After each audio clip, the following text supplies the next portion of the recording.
Thanks for everybody attending I guess this will be our last TATT chat of the year. I see a lot of familiar faces and there might be some new ones, but I want to thank everybody for coming in today.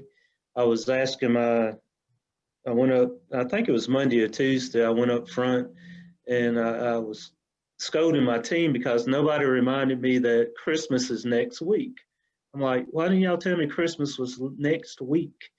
But it's amazing how quick things have moved. And today, Dean and his team and others will join us, and we'll have some county updates, obviously. But we're going to take a look at a year in review, and from my chair, from where I sit, I think our organization had a very good year. We had a lot of people, not only board members, but investors who were very instrumental on us moving forward in a very difficult time. And I want to thank everybody for doing that. And I will go ahead and get us started here. We're a little late, about 5 after. And I'll turn it over to Dean. And Dean's going to do a 2020 overview of our organization. Dean?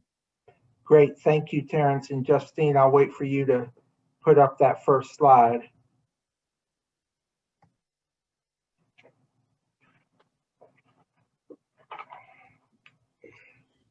So if you'll remember when the year started, I think here in the Upstate felt like we had a pretty clear path of where we were and where we were going. We had an unemployment rate that was at record lows. We were talking a lot across our communities around talent attraction, and we were talking about something that often doesn't get talked about unless there are a need for workers, and that's barriers to employment, transportation, mobility, skill training, things like that. But it was very different than what the case was at the beginning of the previous decade in 2010. And so we felt like we had kind of a good path and an understanding of where we were going. And then, Justine, if you go to the next slide, we had a major disruption, the global pandemic. You can go on to the next slide as well. And we all know kind of what the impacts were. Unemployment going up very significantly. It has come down a good bit here in the Upstate, but still across the country. I saw there are additional numbers, higher numbers this week of people filing unemployment claims. Of course, the schools went to virtual learning, and in some cases, they are still at some level of that. Public events and gatherings canceled. We used to, most of us get together on a regular basis, and of course, we haven't been able to do that this year. I think, a big impact, of course, is air travel.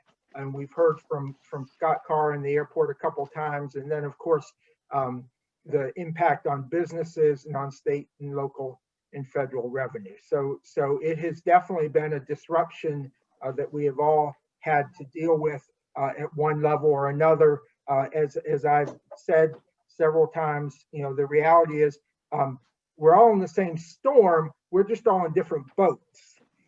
As the impacts for each of us has been a little bit different. And our boats are 6 feet apart from each other, and we're wearing our masks. Justine, if you'll go to the next slide. So, next slide. Oh. Thank you. So at TATT the Top, like every business and organization in the region and the country, as COVID was hitting in early and mid-March, we started to talk about what was our role, where did we fit, and what could we do to help the community and the Upstate. And of course, it came very quickly in some respects, and I think we recognize that, our general role is as a convener and a connector, and we could still serve in that role. It just looked different because we were no longer being able to convene and connect in person. We had to do it differently, do it virtually. And so within a couple days of the World Health Organization declaring the pandemic, we started to create a link repository of information sites in the upstate. All the resources, what everyone was doing, whether it be utilities or schools or the health organizations, local governments. If you'll recall back in March, everybody was kind of in the dark, all in the same boat. We really didn't know what was going on. And so we created a link repository, and in the first 3 months, we had over 100,000 people who utilized that site. So clearly, it played a role, and we have continued to do that throughout time. We recognized we needed to do some different things to get the word out, to keep people connected, and so we really focused on social media. Our weekly newsletter became much more of a resource guide, and we were very fortunate, and many of you were part of this. We've had over 100 leaders from across the upstate who have shared articles with us that we've included in these e-newsletters to help keep people updated on what's happening in the upstate. We created the TATT chats, which continue to be of value, we hope. We partnered with Clemson and United Ways to create an upstate food access map. We have helped other partners connect with each other in various ways. We're currently, from a couple calls ago, those of you who were on know, we've been helping DHEC identify sites for COVID testing here in the upstate. And if you're interested in having a COVID testing event, let me know. They're still interested in doing that into January. And then, of course, we've continued to work on our initiatives and issues. Next slide, Justine. One of the things we did also recognize was that, as I said, we're all in the same storm, but we're in different boats. And so depending on which community you're in, your needs were a little bit different. So we knew our rural communities maybe didn't have quite the same support system built in as some of our more urban counties. So in June, we did a virtual listening tour where we asked our partners from across the various 7 non-urban counties what they were doing, where they needed help, or what challenges they had, and things of that nature. And what was very interesting that we learned was that the issues they were dealing with in COVID were not significantly different than the issues before. Things like access to transportation. But in that particular case, it was just different. Now, instead of just access to jobs, it was access to where Wi-Fi was, or to food sources, or other things like that. So an internet, which we knew from our county workshops we did a year ago, that in some of our rural counties, access to internet and Wi-Fi and high-speed internet was lacking. And so that has continued to be something that we understood as a community. We also knew through the work we've done around entrepreneurship that small businesses in our rural communities were really needing support. And so Aaron will talk later about some of the things that they've done to help connect entrepreneurs with support providers to make sure that there is an awareness of what's available. So the listening tours, I think, were very helpful to help us frame how we could move forward and support these organizations, and hopefully also helpful to our rural communities to help them work together and to connect with resources that existed in other places. So next slide, Justine. So while we've been dealing with COVID, we continue to focus on our current initiatives. And all with the exception of the top one here were things we were already working on when COVID hit. And as I said, a lot of them were still issues of significance after COVID. But as you all know, in May, in June, in the spring, there were a number of incidents across the country of violence, police violence that really galvanized a lot of folks in the country around the safety of our communities and of our residents. And so we felt like that we were positioned as an organization that convenes people around regional issues from all sectors across the region. We were uniquely positioned to be able to bring together our law enforcement officers, local governments, community leaders, faith leaders, others, because we, while those incidents weren't happening necessarily here in the upstate, we knew that we as a region, like every region, needs to improve in those areas. And so we wanted to see what the opportunities were and better understand the issue. So we created a committee that began looking at the issues, a discovery committee, and we had 4 meetings and came out with some recommendations. And we now, through the leadership of Stinson Ferguson, who is an attorney here in the region, and Sheriff Clark from Pickens County, we have a group that is moving forward around how do we work collaboratively, because really everyone, not just law enforcement and not just our community leaders, but everyone plays a role in making this a safer region. So we've been focusing on that. Michael will talk about the Mobility Alliance, and really all of these issues will be talked about moving forward. So I will go to my next slide, but we have continued to focus around our areas. So what are we doing looking forward? We continue as we move into the new year to be a convener and a connector. Right now, virtually, eventually in person, we hope as well.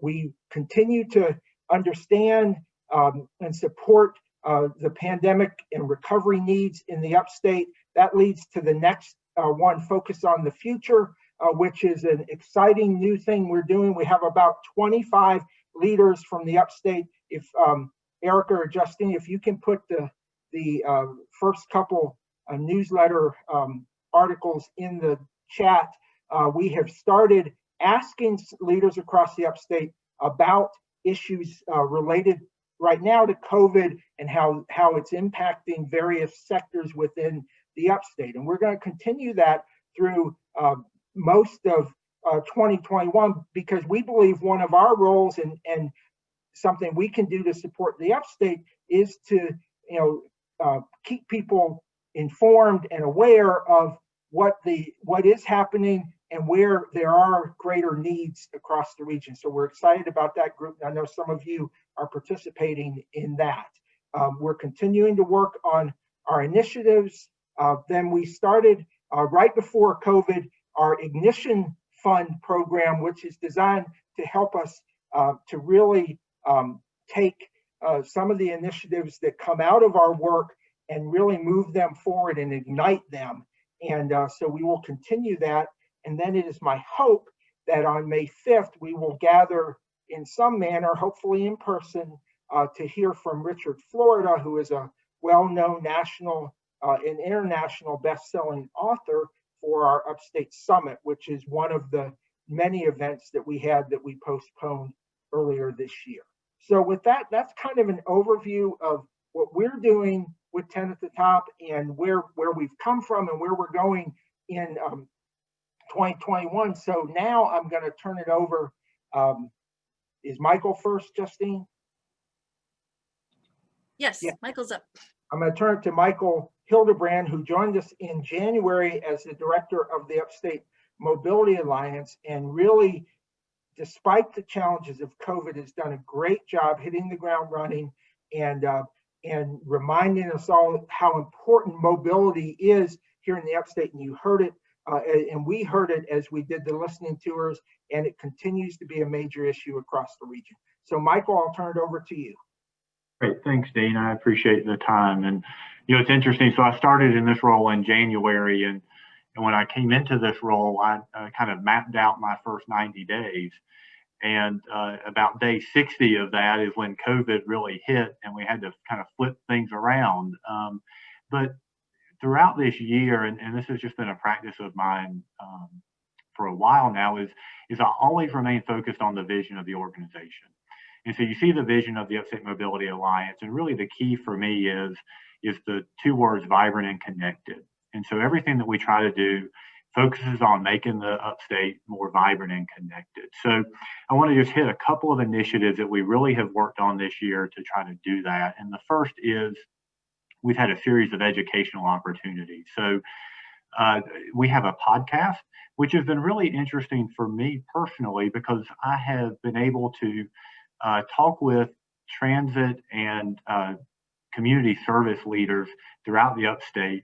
And it centrally focuses around the needs of transportation. But we've done close somewhere between 15 and 20 today. As a matter of fact, I just finished interviewing Lance Estep from the Appalachian Council of Governments, talking about the role of the COG and specifically their regional freight plan.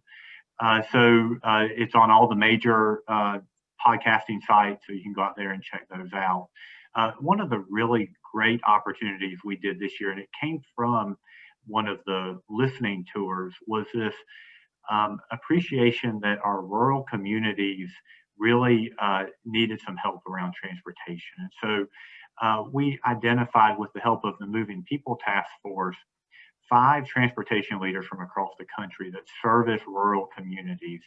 And we brought together leaders from across the Upstate to hear about how these various communities were tackling that issue of rural transit, whether it was in Maine or in Georgia or somewhere else in the country. And what we hoped and what we learned was that there's not one answer to this solution, but through the roundtable discussions like the rural transit, we were able to identify several different ways to tackle this issue. And speaking of rural transit, that is one of those issues that we really have focused on this year and will continue to do. So just as kind of a note, there are 6 counties in South Carolina currently that have no transportation option, and 4 of those have been in the Upstate. And throughout this year, we have been involved in discussions to bring transit to 3 of those 4 communities. So, and it really has been rewarding to see the progress that's been made. And my hope is by the middle of 2021, we really either have service already or will be really close to signing contracts or implementing some type of transit service in 3 of those 4. So it's been really a lot of great work done, not just from the Mobility Alliance. This is a team effort. This is not something that we can do on our own. Another project, and was recently is 2 o'clock this afternoon, had a call about a Vanpool service. So what we have learned is public transit is really great for a lot of people, but if you work shift work or if you live somewhere that doesn't have bus access, you've got to find another way to work. And so Vanpool is a solution that we've identified that works in a lot of other places in the United States. And so we are going to be bringing a couple of different forms, but focused around 2 things primarily. One is people who are either unemployed or underemployed, and transportation is their primary barrier. And then also the shelters. So we have a lot of shelters here in the Upstate that have people that work in a job, but they have to live in the shelter because they don't have transportation. So if we can provide them transportation to and from work and help them to get out of the shelter and have another place to live, not only does that allow that person to build up a better life, but it also provides access to these limited shelter beds. And so this is something that we are actually in the final stages talking to a couple of different organizations about, and believe the 1st of January we'll be able to actually put some of these vans on the road. So the last thing I want to just touch on is our strategic plan. This is something that for me was really important to do in the first year. I go back to vision a lot, and the strategic plan is how are we going to achieve that vision? And so through a lot of work and a lot of meetings and discussions, we really identified the big issue we want to tackle here in the Upstate is this number of people that commute by themselves. It causes a lot of different issues, congestion being one of them. And so we want to, you can see our goal there, we want to get down to 75% in 10 years. But what you're going to see come out of this, the first part of next year, is something that we're probably going to call mobility districts, where we find and recognize neighborhoods and communities that are designed in a way that can allow people to travel in some way other than having to own a car. It's really important to us. Like I said, we think that's really where we can provide a lot of benefit. And so I'm excited to see where we go from there. So with that, I believe I will turn it over to Erin. Thank you very much, Michael. I am going to share my screen. Good. Can everyone see? A few nods. Okay. All right. Got a few nods. Thank you very much. And thank you, Dean, for letting me recap our year. And it's been, I have to say, I have thoroughly enjoyed attending all of these TATT chats and learning so much more about all of the different counties. I feel so much more closer to all of you, even though we're so far away because we can't see each other in person. But I'm just going to very briefly go over what we've done over this past year with our Upstate Entrepreneur Ecosystem and what has happened recently, and just a little bit about our future. So very quickly, what is our purpose? And our purpose is to increase the ecosystem's ability and capacity to help entrepreneurs be more successful faster. And we do this by following the mission of TATT at the top, which is connecting resources, connecting people so that entrepreneurs can get to that resource very, very quickly. We convene people to facilitate those connections, and we have convened a lot this year. So along those lines, this year really has been about increasing the ability and capacity of our entrepreneur support providers or entrepreneur support organizations, ESOs.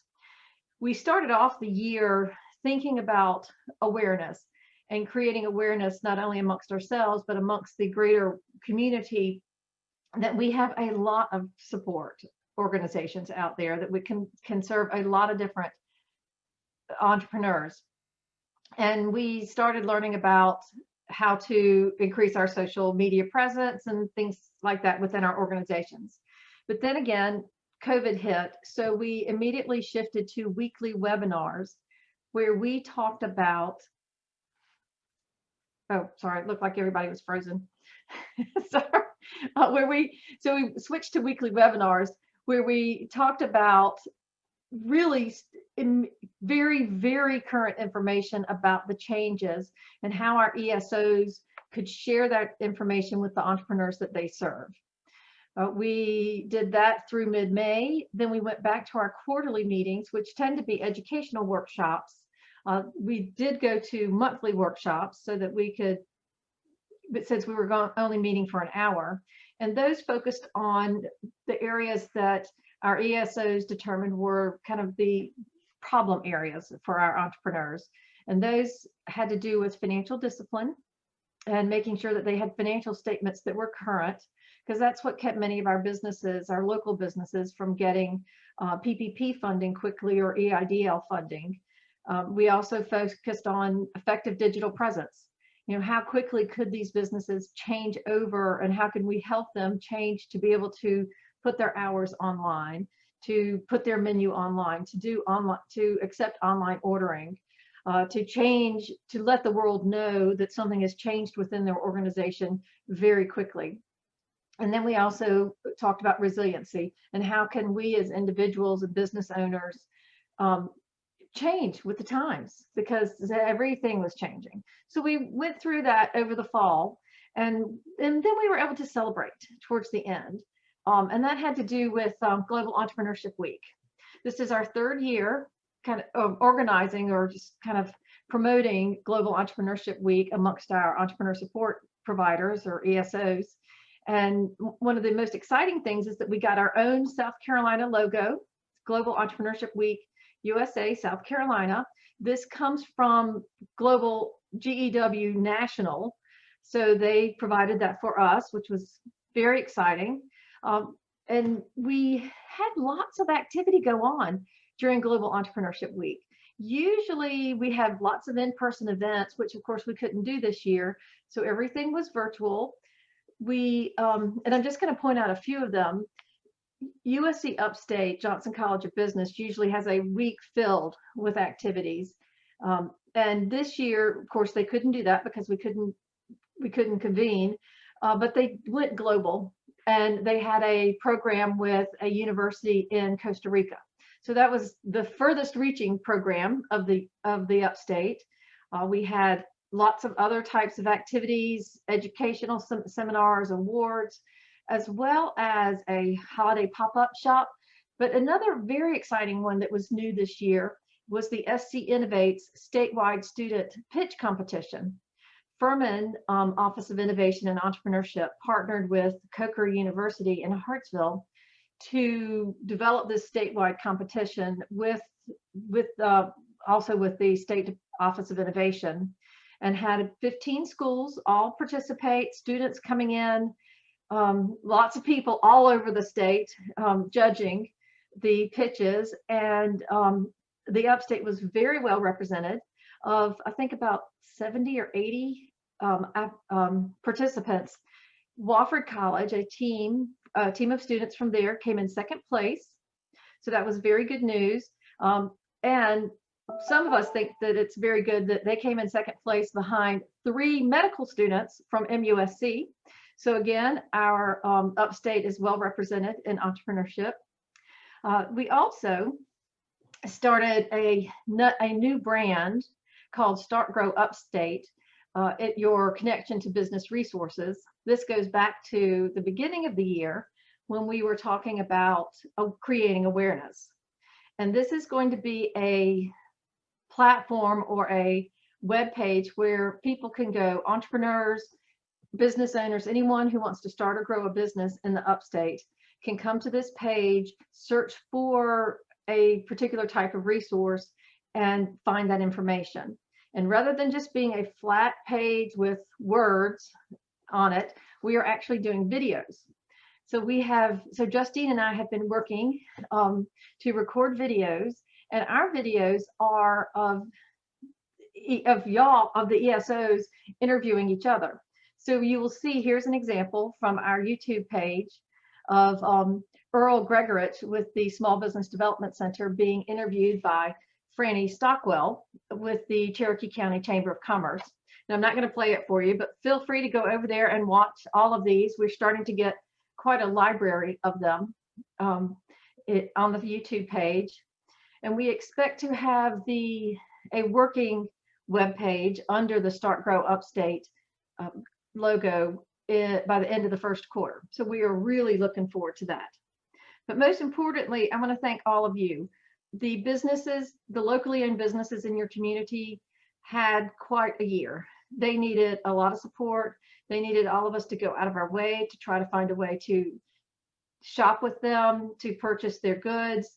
We also had a tremendous amount of work and support provided by our ESOs, Small Business Development Center, chambers, economic development, cities, counties worked overtime to support our locally owned businesses. So I want to thank all of you and have a fabulous holiday, and I'll see you next year. All right, so and I'm going to turn it over to Justine, who is going to talk about all the things that she's working on. Thank you. Hey everyone, Justine here. Oof. I'm going to talk about 4 of our initiatives briefly. As Dean mentioned earlier, of course, we've had a lot of upheaval this year, the pandemic. And then we also had Black Lives Matter movement sparked by the death of George Floyd and many others. And I'm very grateful that Dean and Mayor Roberts got together and said, hey, we should do something here in the Upstate to ensure that we have a safe environment. So I'll just talk a minute about our Creating a Safer Upstate initiative. A discovery committee was formed, like Dean mentioned earlier, the purpose being to create a safer and more united Upstate where law enforcement and community leaders can get together and share practices and really just improve the lives of everyone. What we've done is we had 4 meetings this year. The discovery committee got together and they created 3 goals, kind of action steps, working together to build healthy relationships between law enforcement and communities, to provide regular convening opportunities for those same folks, and then enhancing public trust among everyone throughout the Upstate. So these 3 goals kind of morphed into 3 committees, and Stinson Ferguson and Sheriff Clark have agreed to co-chair this committee moving forward. And they're working on getting more people to become members of the subcommittees. So we'll have 3 subcommittees going forward and working on action steps and how to really incorporate these 3 goals into the work that law enforcement and community leaders do in the Upstate. Next, we have our senior issues group. We're going back in time a little bit here. Dean and I like to joke about how when I first started, I came in my first day and I got my laptop and I did my paperwork and then I went to work from home because it was in March. So one of our ideas was, let's do some interviews with some of our key steering committee folks on the senior issues group. And that would be a little fun and a good way for me to get to know people, and we'll put them out on YouTube. So you can see how long ago it was. There's me with short hair. And I did these were really fun for me. I got to meet James Bennett, Tim Womack, Andrea Smith, and V. Daniel. And we just did little 5-minute videos that talked about what their organizations are doing to pivot in the time of COVID to help seniors in the area and to support other senior care providers too. And then we thought, well, we need to get everyone together, of course, on Zoom. So AARP of South Carolina produced a really nice presentation. And in the corner there is Ms. Emma Myers. She's their volunteer president for South Carolina. And she gave a really educational presentation on all the things that AARP does. And we were surprised at some of these. And of course, how they're supporting seniors during COVID and moving forward. We came up with another idea of seniors and technology. I think we all know that we all are struggling with technology this year, but seniors especially, we're trying to get access to food and care, and the way we push it out is digitally. And not all seniors are comfortable with that mode or even have access to that. So Bill Vickery of Just Call Bill, he does training on how to use your cell phone with families and seniors, did a great presentation and with some good tips for us. And Andrea from Senior Action came up with some ideas on how we might communicate better with seniors without necessarily using those phones and iPads. And then we did one more workshop, South Carolina Home Care and Hospice Association. A bunch of their staff came on and presented what they do. We were really pleased to learn about all the different things they do because some of them are related to advocacy.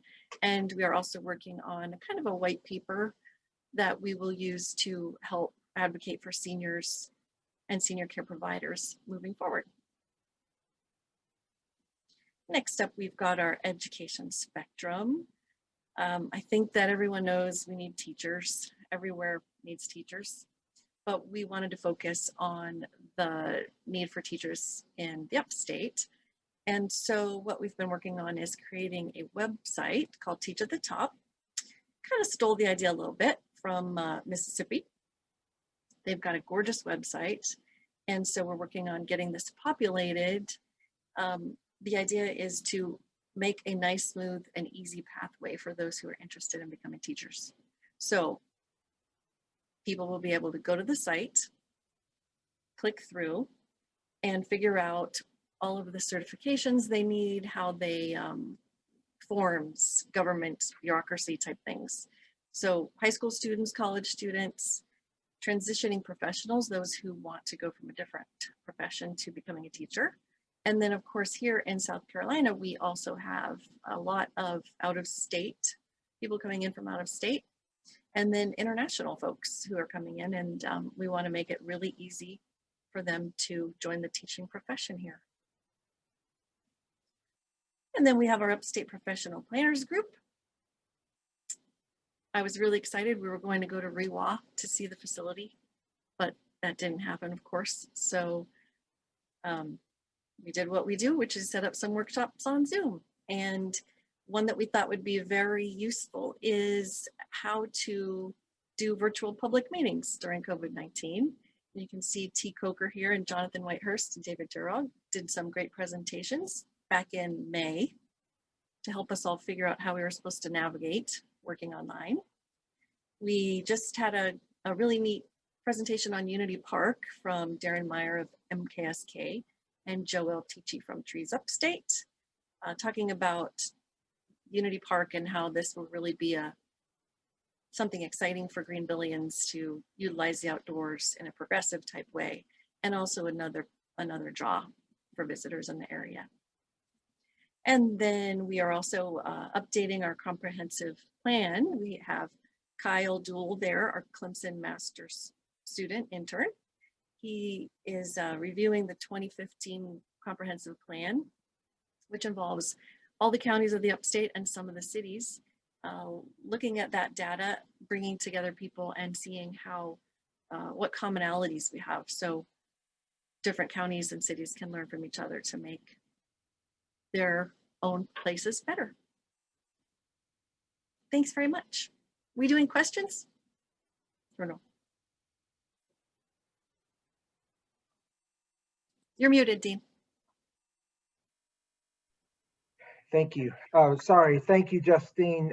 What we are going to do now, we have a minute or two. If anyone from the group would like to share about what's going on within your organization or community, if you want to unmute, and we'll be happy to listen to you. And then we have some county updates here in a minute. But, you know, unfortunately, most of the time we end up having such a full program that we don't get a chance to hear from each other. So if anyone would like to, just please unmute yourself, and we will, or you can let me know.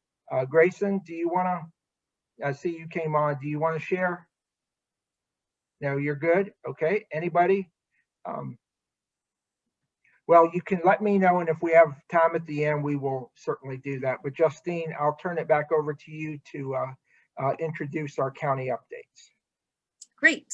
All righty, thanks. So I see that Stephen Taylor is on, Economic Development Director from Abbeville. Thank you for coming on to talk a bit about what's going on in Abbeville County. Well, thank you so much. I appreciate y'all's time this afternoon. Just to kind of give you a little bit of an update, we're kind of looking back at our, you know, this time of year, we kind of do a review, just to kind of look back at our numbers.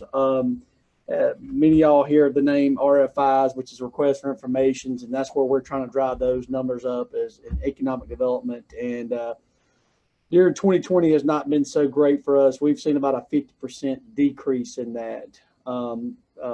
So that's been kind of hit hard. And then we looked at our unemployment hit 13.9% in May of this year. So that's kind of the bad news. The good news is that the unemployment has dropped dramatically. We're at 4.2% as of end of October, which has been a huge turnaround. Like I said, during that first wave, it would just kind of hit some of our local manufacturers pretty hard, but that's kind of turned around a lot. Another thing that we're looking, starting our fourth quarter, we really saw an uptick, and actually we've had a couple of visits, and for us, that's really good, especially this time of year in the rural community. So those are some of the things. Some things we're looking at 2021. really refocus on some of our marketing. Department of Commerce did a really good job of rolling out some drone videos to help highlight some sites. We utilize those funds, and we've also done some video with the Abbeville County Economic Development Partnership and focusing on the Promise campaign that's located here, and also our workforce videos. And we're going to be highlighting and really focus on that. Another thing that we're looking at on the county side, we're hope to kick off a water study in first quarter of next year. And that's just to really analyze the location of water lines, of intake and water usage throughout the community. And I'm glad Michael is on this call. We're one of those communities that's looking at that public transportation, and hopefully to look further than that and as we go our workshop. So that's about just a little quick highlight of Abbeville County. Thank you so much. We appreciate it. Okay, we have Christine DeVlaming, Key. She's got an interesting brief presentation for us. Thank you so much for giving the opportunity to talk a little bit about our county. I can talk about the small city of Key, which is close to 4,000 people, and it is a very exciting time now while we are pretty much sold out. The entire world wants to move to North and South Carolina, as you know, and that we don't expect to end. I had the opportunity to do something specifically amazing at our community that I wanted to talk about because I thought it was quite obvious that this could help many cities and could become maybe a model or a format. So I wanted to share a presentation, a brief presentation with you. Excuse me.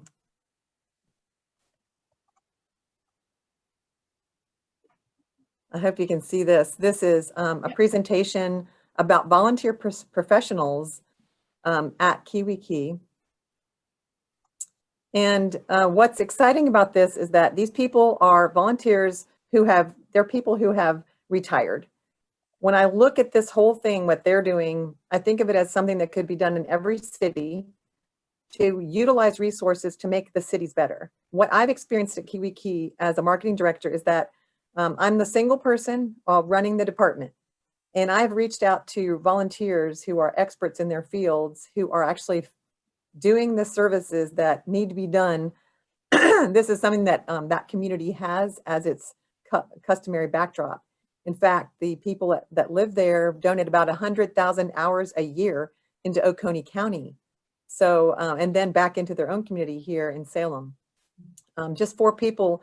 One of them, a 45 years project manager for Lockwood Green, David Rosemond. He basically has been the project manager for all of our updates in Key. We did $14 million worth of updates for our amenities in 2017 and 2018. We just opened the golf and the club at the end of 19, and then COVID came. So we've had a few shutdowns to deal with. He has been instrumental putting out the updates for all of these projects, and even did video walkthroughs, which updated our communication format to all of the people into a new format. We're showing what's going on at the project on the ground. David got the Clemson hard hat from our management because he is such an amazing guy for managing the projects. Plus, he's an avid Clemson fan. In 2020, he basically is working on the club parking lot expansion, 4 new pickleball courts that are going in, the bocce ball and shuffleboard courts that we're putting in because that's family fun outdoors, and Northside and walking trail is going in. So this is him in the club with his friends. He basically said to me, you know, the projects I did at Key were more important to me than anything I've done in the 45 years of my career because that is my home. So this is what we could be doing in the cities. Bill Kepnick, videographer, sound editor, he basically came out of California with 2 Emmys on his shoulders for daytime or animated series, and he did the videography and sound editing for those. He started off working for marketing when he was holding the mic for GBA Productions to do video on site, and then we saw he had a drone. He started doing our aerials, and I asked Bill to get one of our new club. This is what he got. This shows the club, the golf, the lake, and the mountains. And that is the most thrilling thing we could have ever had. Imagine paying for getting this. We basically had a volunteer find this for us, and he's done many, many more images, which I've used to market Kiwi Key. And this is a professional that we are using as a resource who loves to do what he's doing. This is an ad that I just put into one of our magazines. Our print advertisements are full of the aerials and pictures that these folks are able to do for us. And he did a video for Kiwi Key that was basically welcome them to visit Kiwi Key at another time during COVID, because COVID was a problem for most people. It didn't have any people talking. It just had a few words, a little music, and some views of Kiwi Key that was very heartwarming. This is the kind of work that Bill Kepnick does. And basically he's part of my marketing team. So I've been thrilled with that. He did a positivity campaign for me of 8 videos at the end of the year, one of which was a triathlon starting off swimming in the lake. Fantastic event that got a lot of coverage, and we got into Club and Resort Business magazine because of that. Another man that's volunteering, Russ Carlson, photographer. Russ didn't even start photography until he's retired in 2015. And I saw some of his pictures and I was like, whoa, I want to use that. We can make our personality out of Russ Carlson's photos. And so we did. We took a lot of this capture, and it's just stunning visuals and color that he puts out.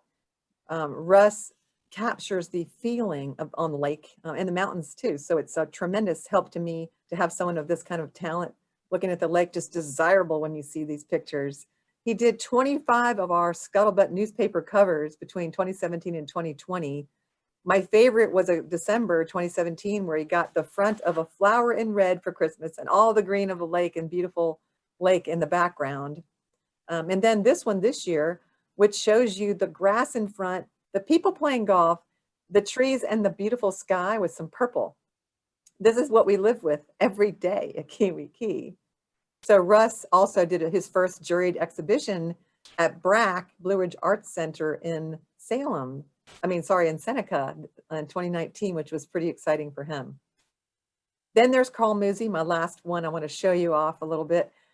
He's a landscape architect. He came out of Clemson University, and he put the wall in at our entrance. If you ever come up this way, you'll see there's a big Kiwi Key sign, and it's a waterfall. And that was Carl's work in the beginning, 2007, after his retirement. He basically came in and started working on things at Kiwi Key, did our dog park for us, the design and the setup, our club gate, our south gate, our north gate, all the designs by him. You can see he did the new landscaping for our club. It's fantastic texture, color, and variety. This is our bistro entrance with all the different types of foliage there, but look at it now with the pink grass, the pink sasanquas, the blooming berry bushes. It's just fanatical. I love the colors that he puts in, and he's got the talent to know for every season what should be up in at the different venues that we've got. This is part of our club.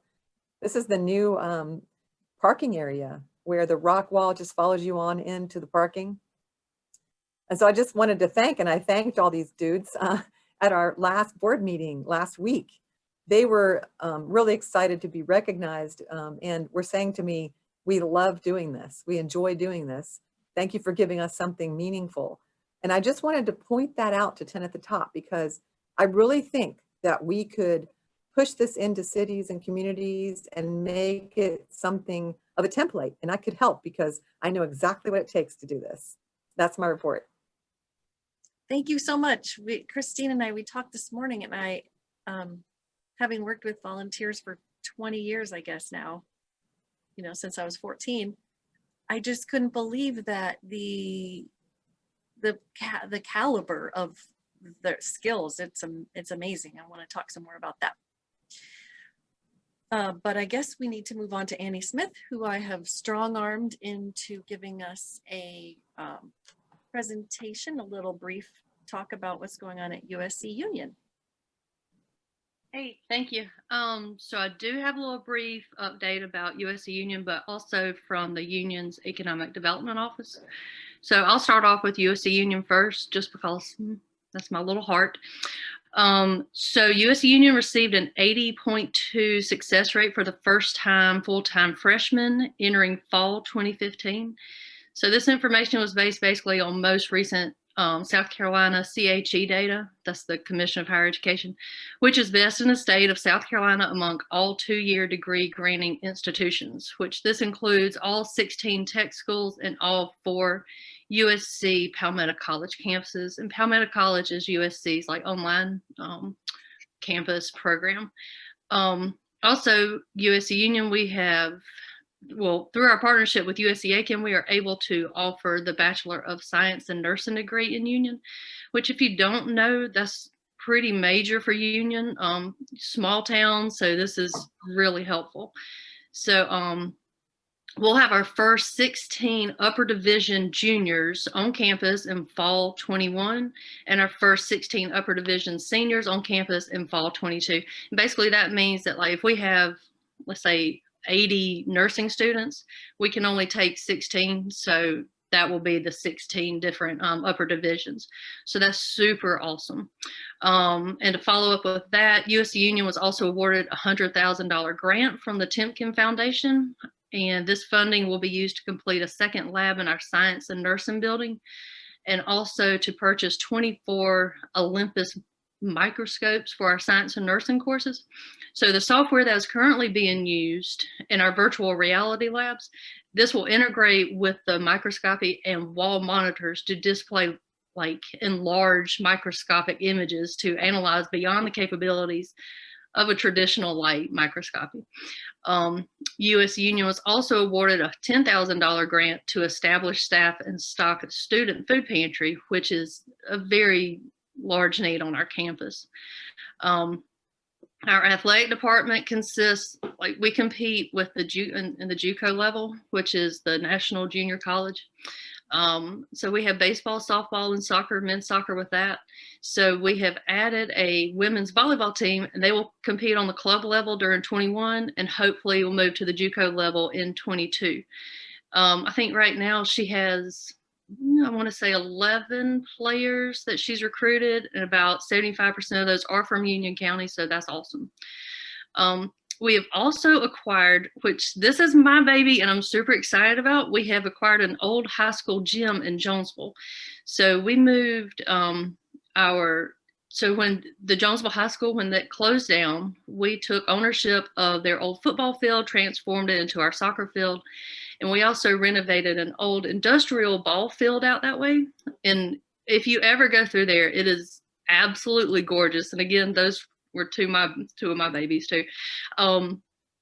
So we acquired the old high school gym in Jonesville, and that will be renovated to become our indoor training facility, which to my knowledge will be the only one in our JUCO region. So that's going to be a huge recruiting, huge for recruiting, and it's going to be, it's going to be awesome. We're really excited. We'll have turf flooring, batting cages, all that kind of fun stuff. So those were just kind of like the main points for this year. It's been challenging, but we're excited that 21's around the corner. And then I reached out to Kathy Jo Lancaster. She's our economic development director here, and she gave me an update. So the county has identified several potential development areas which would be suitable for single family homes. That's upscale townhomes or mixed use developments. So we have also reached out to investors and developers who may be interested in building on the spec. We have reviewed several plans and options for development, but the key is having data to support the need and the type of development suitable for Union County. This is the reason for a market analysis to gather the data, which I believe we've sent out surveys and stuff. So once the analysis is complete, then we're going to go back out to recruit investors with data to support an ROI. And most of the housing in Union County is like older subdivisions and single family homes that require upfits. So there are no modern like turnkey homes, so to speak, of which is attractive to younger families. Also, there are very few homes for sale or lease, and some that are for sale. Yeah. And also there are no upscale townhomes apartments for rent, which would be suitable for middle to upper wage earners, which, this will help recruit CEOs and all that kind of stuff. So that was from the Economic Development Office, and that's all of my updates. Thank you so much, Andy. We appreciate you. Okay, I think Dean has a couple words before we sign off. Yes, thank you, Justine. Just real quick, I wanted to mention we are going to continue the TATT chats into at least the first half of 2021, and we actually have the first 4 speakers set. We'll continue to do them every other week. Our first speaker is Scott Baer, economist from Clemson University, on January 7th. Then on January 21st, we have Dr. Jonathan Noki, who is a medical consultant of divisions of immunization and acute disease epidemiology for DHEC. And then on February 4th, we have Elizabeth Davis, the president of Furman University. And then on February 28th, we have Tiffany Tate and Amy Reddick with the Upstate Alliance to talk about their Skill Up initiatives. So as you can tell, some really good programs to start the year. And again, I thank everybody who's been part of these throughout this year. I know it's, we're all tired of Zoom meetings, so we can take a few weeks off now. And Terrence, I want to end by thanking you. You have been an amazing trooper throughout this year. And, you always, it's never ceases to amaze me that organizations have the right chairperson for the needs they have at those times. When Hank McCullough was our chair, he was the right person at the right time. All of them, Sue Snyder before Terrence, and Terrence, you have been our COVID chair, and you have done a great job so far. And I'm excited that we have another year left, and hopefully in 2021 we'll get to hang out with these folks and others a little bit more often in person. But I'll turn it over to you to finish us up. Thank you, Dean. And it has been quite a year, an enjoyable year, and I'm very proud of this organization. I'm involved in a lot, but probably the professionalism of our board of directors, Dean and his team, and just a number of people who are the supporters of Tend to Top make me very proud to be the chair. So I hope you guys, I learn something new every day. I'm out to come to Kiowee Key. It's been a long time since I've been to Kiowee Key. I think you got something good going there. We need to replicate that. That's doable, I think, in our communities across the Upstate. So you learn something new every time you jump on one of these chats. So hope everybody has a good, remember, Christmas is next Friday. So get your shopping done. And I hope everybody gets to take some downtime, and let's get back at it in 2021. Thank you. Thank you, everybody. Thanks, everybody. Thank you. See you next year.